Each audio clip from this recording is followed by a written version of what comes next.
And have you found that the communication with consultants or clients has moved in a direction that this becomes more and more prevalent, or is it more than just saying, oh, hey, we have a just label, it's more like an actual part of the values of what the company does? Right. It's a great question. I mean, first, I think that the just label is still new enough that we're seeing varying degrees of familiarity with different consultants and clients that we're working with. We still work with plenty of clients who have never heard of it before. Right. We have to introduce the concept, but everyone does tend to be familiar with the concept. I think what's notable is that in the last 5 years, especially, we are really having clients ask us for it, and they're asking us difficult questions, and we all appreciate it. I think it's making us better. It's making them better to be asked these really tough questions about our profession, because we know we have a lot of room to improve. And how can we really serve communities well unless we understand the communities that we serve?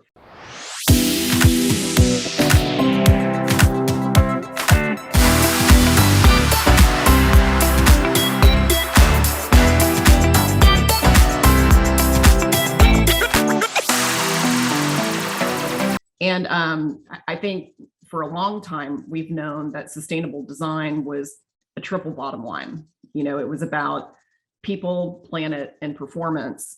And this is really that people piece. I think for the last decade or more, we've been really focused on energy and water and, that quantitative performance associated with resource consumption. But it's time for us to turn our attention to the people piece of this. We know that these topics of equity, diversity, and inclusion are core to sustainability.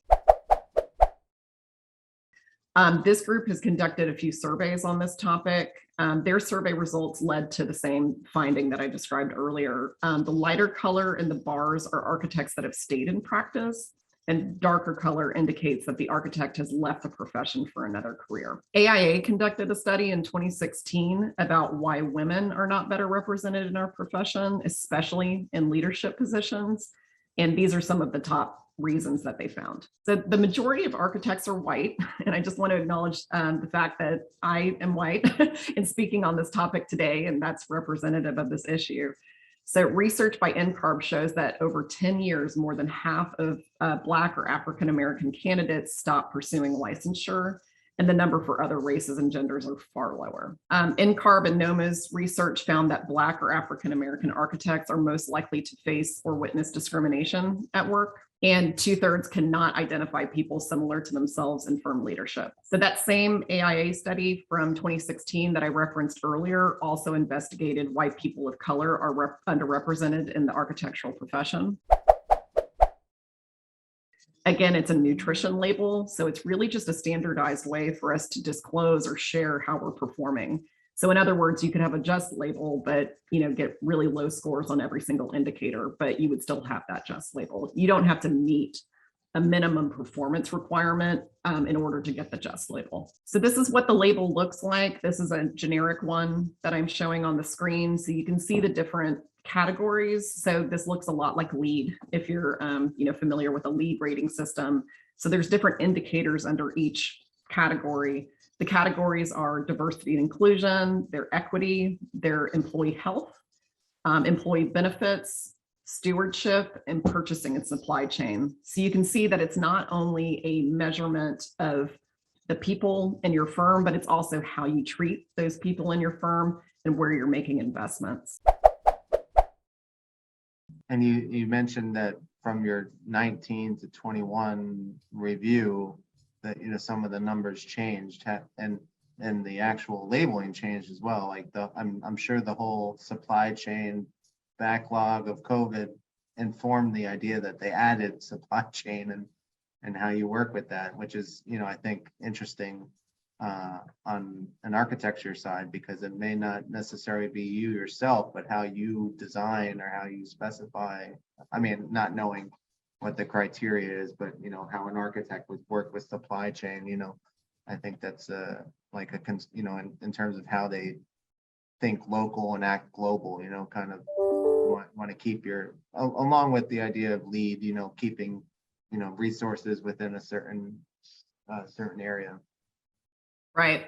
Yeah, no, I think that probably the areas that we focused on the most between 2019 and 2021, I mean, number one, we developed a new family leave policy that is pretty generous. I think that was a big thing that was daylit for us during that first label, is that we didn't get a great score on that. And we always thought that we had a generous family leave policy, but we went back and reviewed it. We called a few peer firms to see how we measured up to what some of our peers were offering. And we did enhance our family leave policy. So I think that was a really great outcome. I think what we offered was generous, but it was generous for the time that we launched it. I think that what we've seen is that our profession is understanding that work-life balance or work-life integration, or whatever the term is that you prefer, is critically important to attracting and retaining employees. So a lot of firms have been quite generous in the types of leave that they offer and flexible working arrangements that they offer. So we needed to update our policy to what the industry standard is.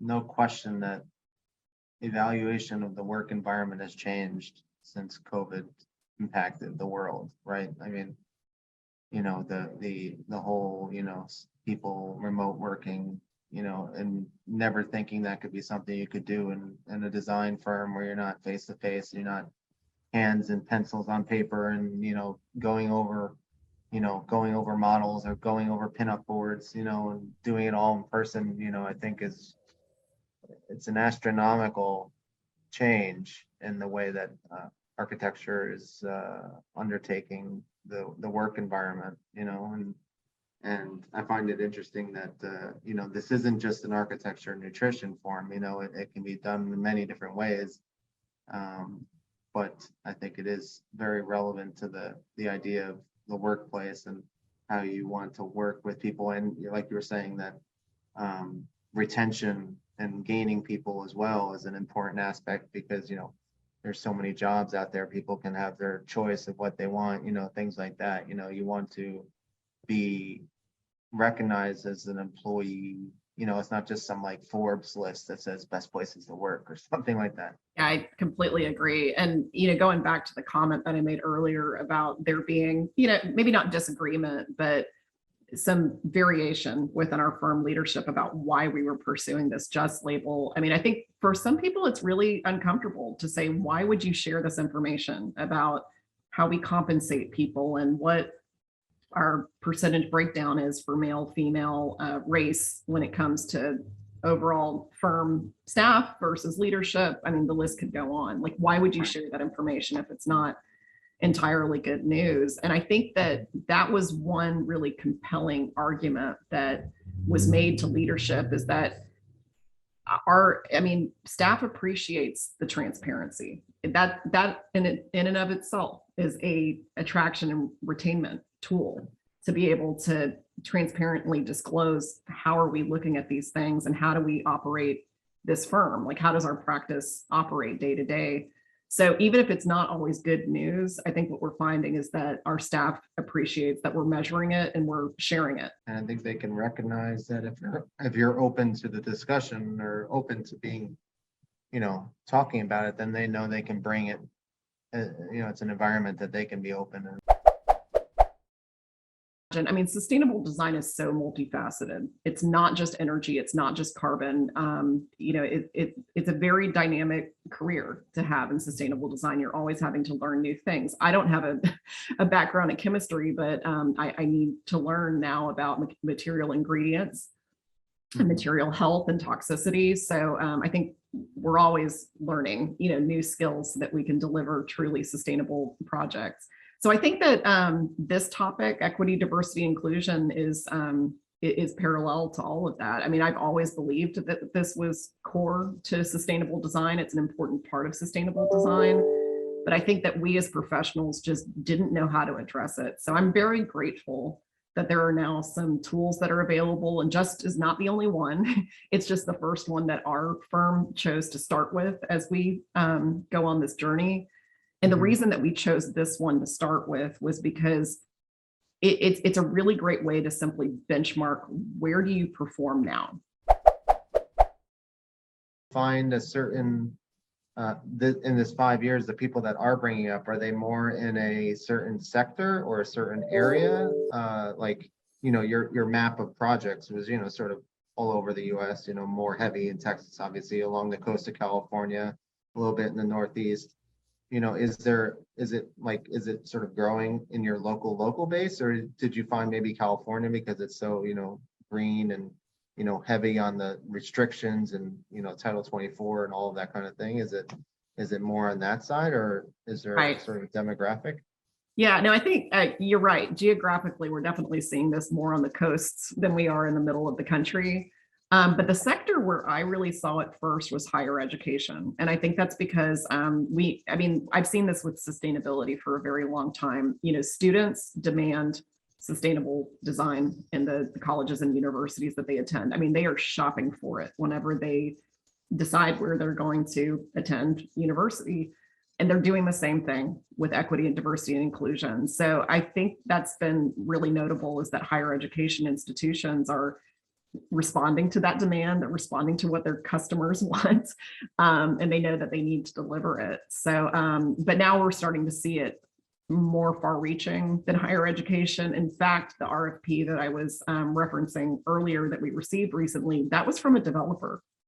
So we're really starting to see this, I think, become much more widespread. But personally, I noticed it more in the higher education sector first.